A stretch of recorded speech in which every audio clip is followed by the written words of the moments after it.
On this episode of the Hanford Insider, we'll hear from Superintendent of the Hanford Joint Union High School District, Victor Rosa, and Assistant Superintendent Bobby Peters about the efforts to balance Hanford High, Hanford West, and Sierra Pacific High Schools. Rob will highlight some of this week's community events, and later I'll be back with your sports report. This is the Hanford Insider for Monday, January 26th.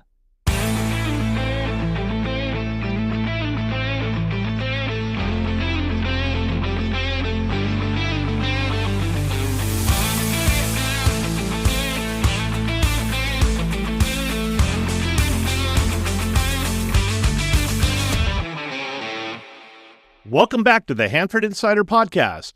Before we jump in, I just wanted to say thank you. Thank you to our listeners, our supporters, financial supporters, and everyone who believes in sharing the stories of our community. Last week's episode on the courthouse renovations quickly shot up to be one of the top episodes that I have ever posted. Today's episode is number 130, so that's saying a lot. Your encouragement and support mean more to me than you know, and I'm grateful to have you along for the journey. Now let's get started. In community news, now that Winter Wonderland is concluded, Civic Park is undergoing landscape repairs and will be ready for spring activities. Rumors have been circulating online about how the repairs are being paid for, but if you remember in some of my earlier interviews with Brad Albert, all of the costs to get the park back into shape are included in the Winter Wonderland budget. There was talk of hardscaping the area where the ice rink is, but that discussion has been tabled for another year to get more input from the community as to a long-term solution. The Hanford City Council met last week, and during the afternoon study session, they received a comprehensive report of the Landscape Assessment District fund balances and how they plan to inform the residents of how they can improve their neighborhood by raising their annual taxes to pay for the neighborhood landscape to be maintained. There's a special council corner with Councilman Travis Payton and Public Works Director Russ Sterling on Wednesday night at Me and Ed's on 10th Avenue from 4:30 p.m. to 7 p.m. This would be a great opportunity to ask your questions about the landscape assessment districts, and this is what Travis Payton had to say about this event. Well, thank you, Rob, for giving me the opportunity to share with you about Council Corner for the residents of District A. I'd just like to invite everyone to our monthly Council Corner, which is happening this Wednesday, January 28th from 5:30 to 7 p.m. at Me and Ed's Pizza located on the corner of 10th Avenue and Fargo Avenue. We will have pizza and drinks available for anyone who attends, and we're pleased to have Public Works Director Russ Sterling and Deputy Director Alvin Diaz joining us. They will be available to discuss the landscape assessment districts in the northern part of Hanford, as well as several upcoming projects planned for the north side of Hanford, including the area around 12th Avenue and Fargo. We'll also provide an update on items that happened at our most recent City Council meeting. But most importantly, this event is about listening and hearing directly from you and having an open conversation about the issues that matter most to our community. So once again, please join us this Wednesday, January 28th, from 5:30 to 7 p.m. at Me and Ed's Pizza on the corner of 10th Avenue and Fargo. We hope to see you there. Thanks, Rob. In the evening study session, the council approved a new mixed-use development on the northeast corner of Grangeville Boulevard and 9 1/4 Avenue, across from Freedom Park. Home builder Lennar is planning for 650 homes, an apartment complex, and a potential strip mall fronting Grangeville Boulevard. City Attorney Ty Mazzotti announced at the meeting that an offer has officially been made to Chris Tavares to become our new city manager. He has accepted the offer and will officially be sworn in on Thursday, February 5th at 5 p.m. at the Hanford Civic Auditorium. Now let's take a look at this week's community calendar. Sierra Pacific High School is presenting the Prince of Egypt at the Presentation Center this weekend. For details and tickets, visit spband.org. The Charm House is hosting a Valentine's Vendor Fair on Saturday, January 31st. Find out more at thecharmhousevenue.com. The Little Brick Theater is hosting their Whatever Open Mic Night on Friday, February 6th. Visit their website at hanfordmtc.com for more information. Looking ahead to June, the Carnegie Museum of Kings County announced this week that registration is now open for their 5th annual Downtown Hanford Car Show on June 6th. There are 15 car and truck categories. This year, there's a new horseless carriage category and a lowrider category. There's also going to be a bike show that will include pedal cars, strollers, lowrider bikes, remote control cars, and models. You can find out more and register now at carnegiecarshow.com. If you have an event coming up, large or small, and you'd like some help getting the word out, let's work together. Send your information to hanfordinsider@gmail.com. There are lots of community events coming up in February, so be sure to subscribe to my weekly newsletter to get a complete calendar of events. It's the most comprehensive community calendar available.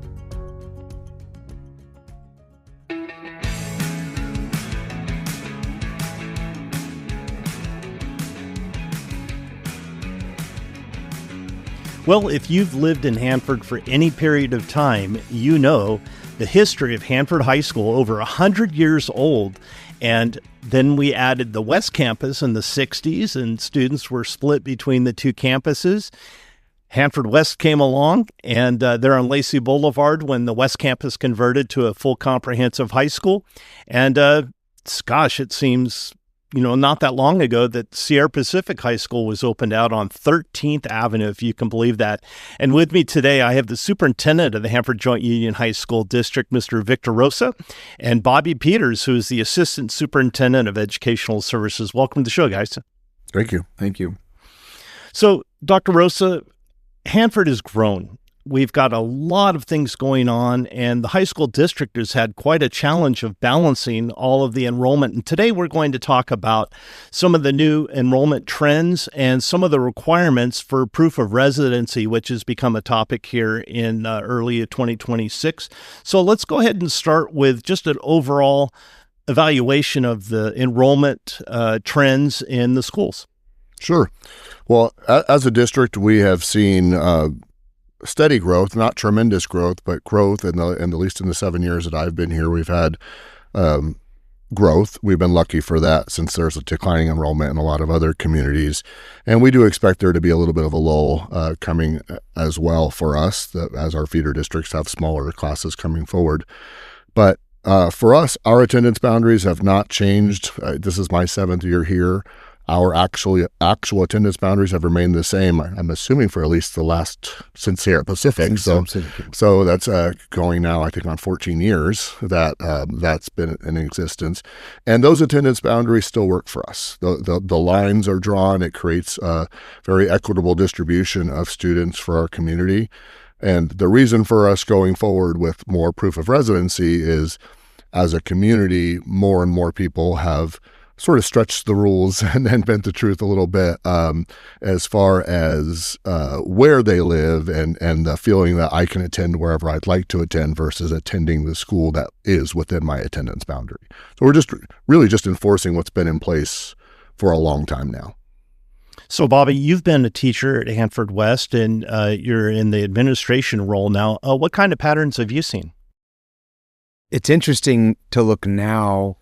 As you said, I started teaching at Hanford High West Campus back in the day in the 90s and transitioned to a teacher at Hanford West High School, and then eventually became principal of Hanford West High School. And so I was principal at Hanford West before Sierra Pacific came along, and it was still a struggle for me as a principal because we weren't Hanford High. And so we really had to do our best to market our school as equal, if not better, in my opinion, at that point, than Hanford High to get students over, because there was really loose boundaries at that time. It was pretty much at that time you could go wherever you wanted. And I think that's what it kind of stumbled its way into where we're at now. It's very similar. When Sierra Pacific came on, I think it was my 2nd year as principal, maybe 3rd year as principal. I can't quite remember. But as people will remember, Sierra Pacific came on with only a freshman class. And at that time, hard to believe, but there was very few houses in the, quote unquote, Sierra Pacific boundary at the time. And so quite literally, anyone that wanted to go to Sierra Pacific got a free pass to go. And so it kind of established this idea or norm that anybody could transfer to Sierra Pacific, because it went on for, I want to say, 3 to 5 years, because they really couldn't get enough students there to fill the school. And so it was literally any transfer would get granted for really no reason. And so, as we started to really enforce, like, no, you should really live in the boundaries, it created, people were questioning, well, that's not the way it's always been. And really, we laxed the boundaries for quite a time so that they could actually fill the school. And now that we look at now, it's like the opposite. We have so many homes in that area, the school is very full. Hence the new construction. So, Victor, about that construction, the city of Hanford is actively looking at some of these developments, north, south, east, west, all over town. And I would imagine getting this process in place as subdivisions are coming online is going to help you, only help going down the line, yeah? It absolutely will. It gives us a little bit of time. If you're not aware, we are constructing a new wing at Sierra Pacific, which will, in essence, almost allow Sierra Pacific to from a student population size to be almost as big as Hanford High. But we can give an example. When Bobby was principal at Hanford West, there were nearly 2,000 students at Hanford West. So it's not like there isn't room at Hanford West as well. We've got plenty of room on our sites overall. With that being said, this is the first year in a few years that Hanford High we consider full. From a classroom perspective, it's full. Sierra Pacific is beyond full. It has our largest class sizes of any of our schools. It has the least amount of space and the least amount of teachers for what's turning into the highest number of students. So in essence, that just creates larger class sizes. And with all the construction that's going on at Sierra Pacific, we realize that that new wing is absolutely necessary to be able to deal with that growth. But growth is happening in Hanford West. We have a lot of housing developments in Hanford West, and very soon we'll have more housing developments going into what Hanford High's area is, enough to the point where we are, at least internally, discussing it's time to buy another piece of land. We really, we don't want to just all retire and leave it, throw it to the wolves. We want to make sure that the next generation of administrators in our district at least have a piece of property. I can't imagine having a fourth high school for probably another, 12 to 15 years, but that process takes a long time. Mm-hmm. So we're looking at that growth. We would love all of our schools to be somewhat balanced in that, 1,700 student range. And then really start looking at the next problem for the next generation is then where do we redraw the lines when high school number 4 comes down? High school number 4. It's hard to believe we're even talking about that, but I know from experience those things do take years and years of planning. So appreciate you doing that.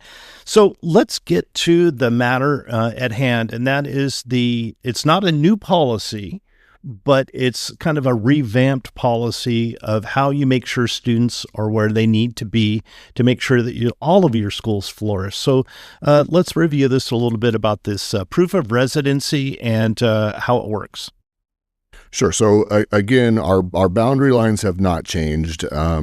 There's a joke among the superintendent world that, if you want to lose your job quickly, change your attendance boundaries. And it tends to align very closely. For us, again, it's just we made some brief changes to what we are accepting as far as proof of residence goes. And then looking at some documents as far as shared residence affidavits, which really means that, it's homeless, but the state's version of homeless, not necessarily homeless on the street, caregiver affidavits and that sort of thing. But the bottom line is we just added 3 areas, and you have to provide one proof from each of those 3 areas. So first you need an ID to prove who you are. And that's one proof. And then we go down the road to be either a car registration or a W-2. We get down into tax documentation or mortgage or a lease agreement, and then we get into the utilities. So it really breaks down and starts looking at documents that you would hope are a little harder to fake. But in reality, we've started to see a few fakes even in that respect. Let's talk about that, because you had mentioned earlier about even with AI now, people are able to create documents that look authentic. It's interesting, and not to interrupt, but it's interesting because last year is when we started noticing this. And I think the big answer here is, well, why are you guys doing this now? And really because we started seeing this last year, and if not the year before, that you could start to see the fraudulent documents coming in, that were manipulated by Adobe. Now with AI, we're starting to see AI. We weren't seeing that a few years ago, but you're starting to see the manipulation of these documents. And it's really easy to, email a document over or something like that. But having these in person, like we're doing now, makes it a little more difficult to do some of those things when you can actually see the document. It's not a copy. It's something that actually someone has to bring to you. Victor didn't mention, and all of the addresses have to match. You'd be surprised at how many addresses don't match for multiple documentations for where people live. So we're making sure that all those things are in place as well.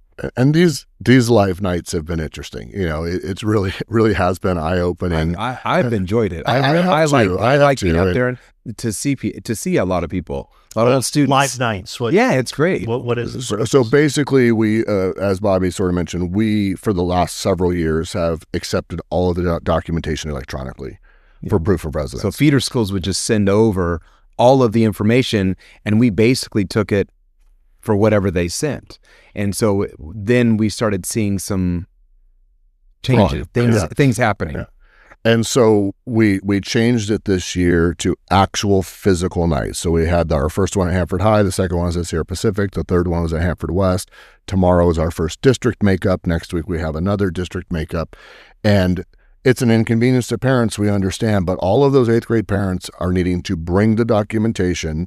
It needs to align with what we have in our system. So our system says that this address, you're a student of Hanford High School, but all of the documentation that you brought us says that you're a student of Hanford West High School. So what's the difference here? What changed? And then it allows us to clean up our system.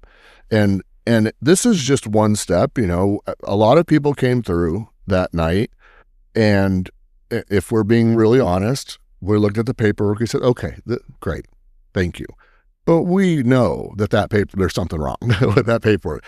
And so I guess the reality of that is that's only step one to our process. I think that our community needs to have an understanding that just because you ran a document through ChatGPT and edited the address doesn't mean that once it gets into our computer system that it's not going to notice the error, because it does. We go back and look at addresses for all of the previous years. There's something called CalPads. So we get to see what your address was in 5th, 6th, 7th, 8th grade. And lo and behold, a lot of those addresses get changed in 8th grade because people got wise to our system being electronic. I'm going to change my kid's address at the beginning of their 8th grade year. And then the high school is going to assume that this kid goes to Hanford West or to Sierra Pacific based on that. Well, our system now catches all of those things. In addition to that, we're able to check through the assessor's office and just see who actually lives at this residence. And we've come to find there were open fields where it was, this is my address, or some sort of shack, or it was a business, that clearly didn't have a resident there. But moreover, that's something that our system now is able to catch is multiple families using the same address. Mm-hmm. And that is really so I think people understand, yes, we're asking for this next level of documentation, but internally our system is much, much smarter than it used to be. And we are able to find those errors. And just because you got through that night doesn't mean you're not going to be getting a call in the next few weeks to say, look, we need further proof. In addition to that, we've been laughing about a lot of these things. We have a tip line now, and it's an anonymous tip line through Stop It. And I've been amazed at the number of contacts that we've had of people saying, this is Johnny whoever, and here's a screenshot of their house. This is where they live. I don't know what they're telling you, but this is where they live. The detail is, I think we all know, everybody here grew up in Hanford. And it's different than when we grew up, but still people know. When your kids were growing up, you knew who their friends were, you knew where they lived. And so it's like, it's not a surprise that people are going to say that's not where you should be going to school. And it's been interesting reading all the Stop Its that come through of the amount of detail that is involved in where they live, who really owns the house, how they got it fixed. It's amazing. And we're investigating those as they come through. We're investigating them further, and we're finding, unfortunately, through the processes of doing this, where whether they're brand new neighborhoods or whatever the case may be, where you're seeing fake lease agreements, you're seeing fake rental agreements, and some of those are not AI generated. They are generated by people who live and work within our community, and those are the really, really difficult conversations to have. It's like, hey, this has to stop. And I get everyone's trying to do a favor for their friend and or whatever the case may be, but it really does hurt us. So with all of this enforcement, kind of a new way of looking at proof of residency, I would imagine you get a lot of questions. Why now? How is this going to impact my child's ability to play a certain sport at a certain school, or music, or a certain academy that, it's going to have an impact. And I would be curious, just the both of you, maybe state, what do you feel are the goals of this program? And why? How will it have an impact in the classroom?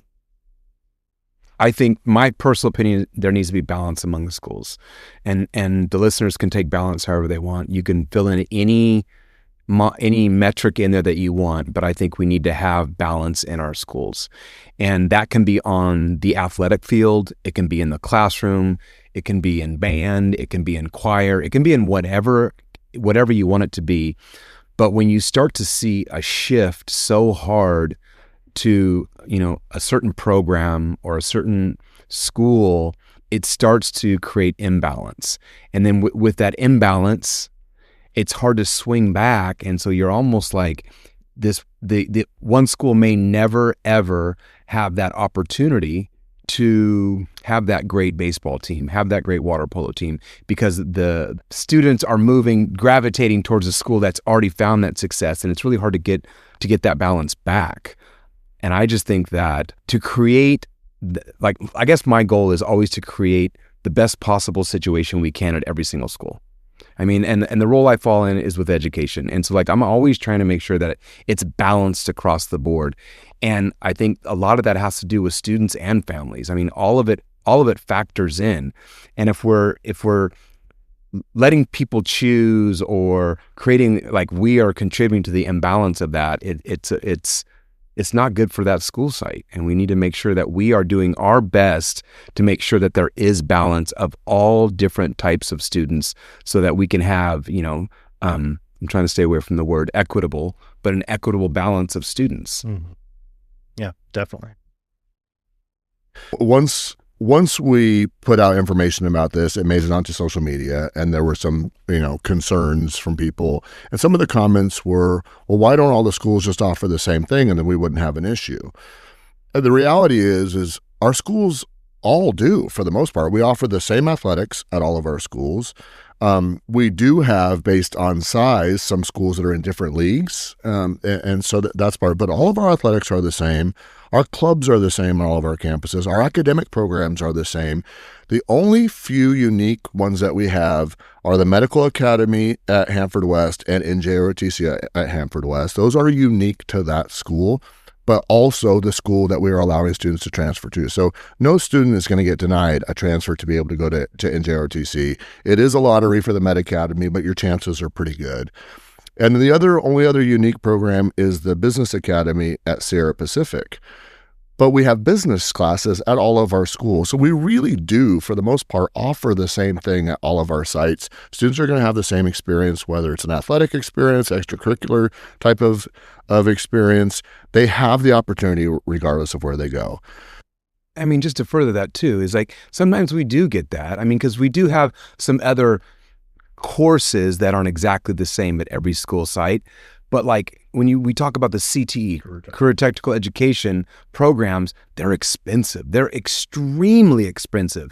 And sometimes it's hey, it's more bang for your buck. We're going to put it at one school. We're going to build it up. We're going to create a great shop with this program. And then we'll go to another school with a great program over here.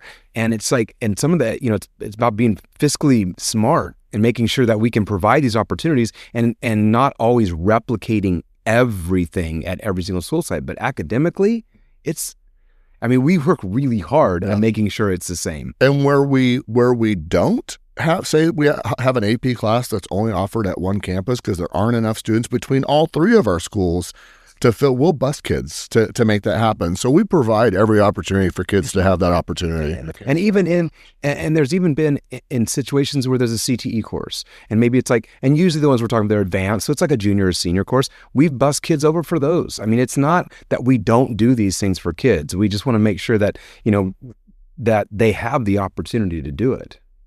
But again, what we're hoping to achieve is, again, that balance that Bobby spoke to.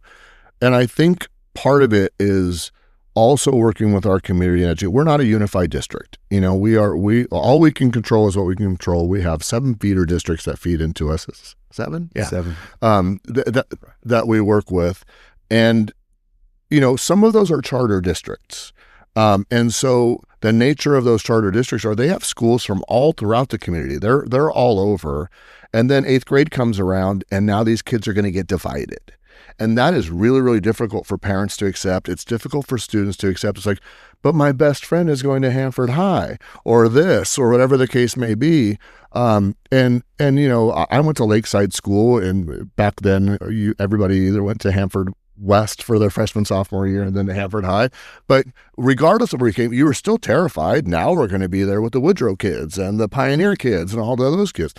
Well, I think to some degree, parents are really trying to be protective. They want their kids to be with their friends. We've perpetuated the problem to some degree, but that's what we hope for. We hope that parents understand if you're going to be going into a charter district, having that understanding from the get-go. When you're looking at your next house purchase or where you're going to move, that understanding that this means something. It's not as loose as it used to be.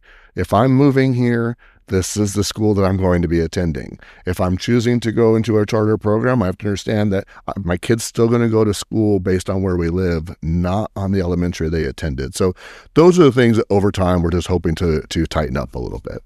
Yeah, and even like we've talked about it before too, but the rise of these club teams, basketball, football, water polo. I mean, it's baseball, it's everything you can imagine.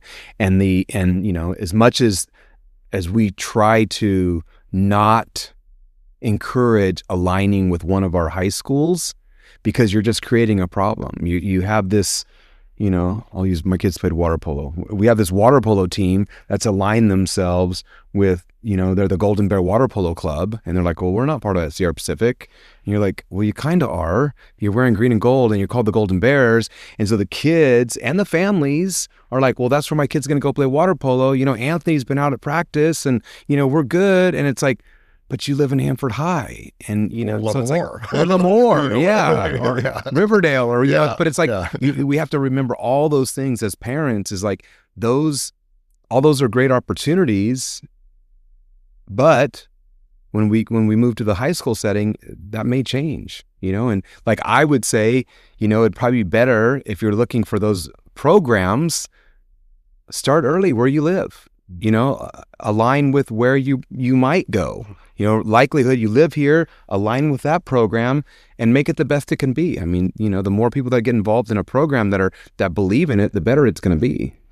Well, you guys certainly have your hands full. And I, being a resident of the district and a former student of the district, I appreciate the efforts that you're making to make things even across the board, because it has been years and it has been a concern for many people in the community of how this was all being done. And now that you're taking it to the next level as far as asking for different methods of identification for proof of residency, I think is going to benefit the students in the classroom, on the field, in the pool, in the gyms, everywhere. And so I know you've put out a ton of information about this to the people that live in your district, but if someone had questions, what's the best way to get a hold of you if they still have questions about this process? Well, I'm always going to point them to our website first, which is www.HJUHSD.org.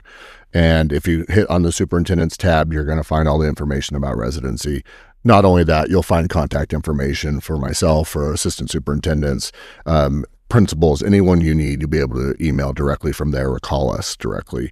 And we're happy to answer questions. Our district office is open every day. Happy to have people come in and just ask questions and get clarification. Yeah, and we have people bring down documentation, and we take them through it and get them to the right school, and all good.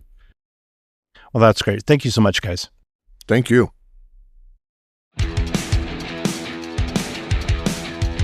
And now it's time for Hanford Insider Sports with Eric Bentley.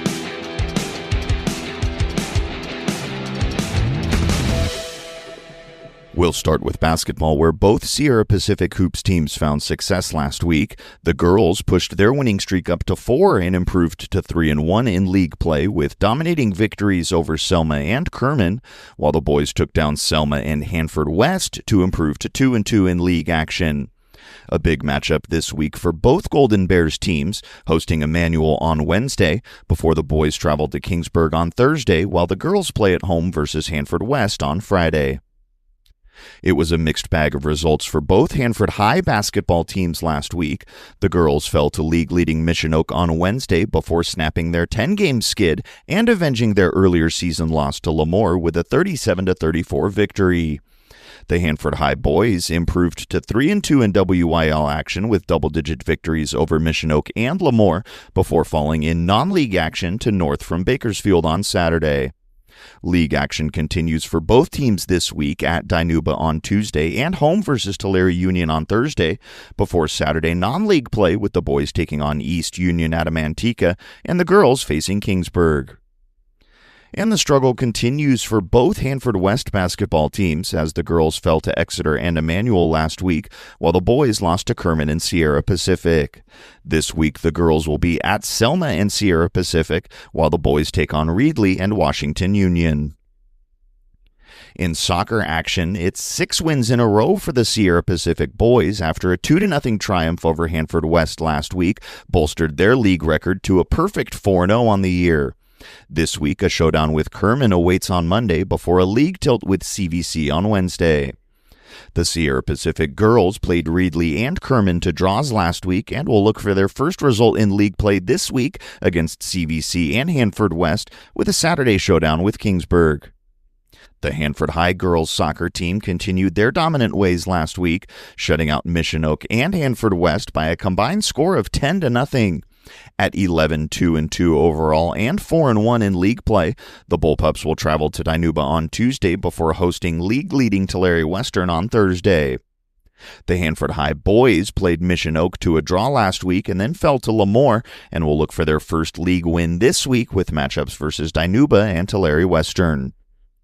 And neither Hanford West soccer team was able to come up with a result last week. This week, the boys will take on Emmanuel and Washington Union, while the girls face off with Exeter and Sierra Pacific. As always, if you have a score report or a team update from any level, you can let us know by emailing hanfordinsider@gmail.com. I'm Eric Bentley, and this has been your Hanford Insider Sports Report. And that wraps up things for this week's show. Next week, we'll take a look into the rich history of a longtime building that is probably best known for housing Mecaño's Bakery, but it's had many interesting uses over the time. Make sure you tune in. If you enjoyed this podcast and you'd like to show your support, you can go to buymeacoffee.com/Hanford Insider to make a donation. If you'd like to join the Hanford Insider email list, stop by my website at hanfordinsider.com to sign up for updates. You'll also get an exclusive copy of my newsletter in your inbox each Wednesday. I also need your help getting the word out about the show by liking and sharing on social media, or like most people, just telling a friend. For more information about the show, you can find this podcast on Facebook, Instagram, Threads, X, and YouTube at Hanford Insider. If you have a show idea, be sure to email me at hanfordinsider@gmail.com and I'll look into it. Thanks for being a part of the Hanford Insider Podcast family. Have a fantastic week.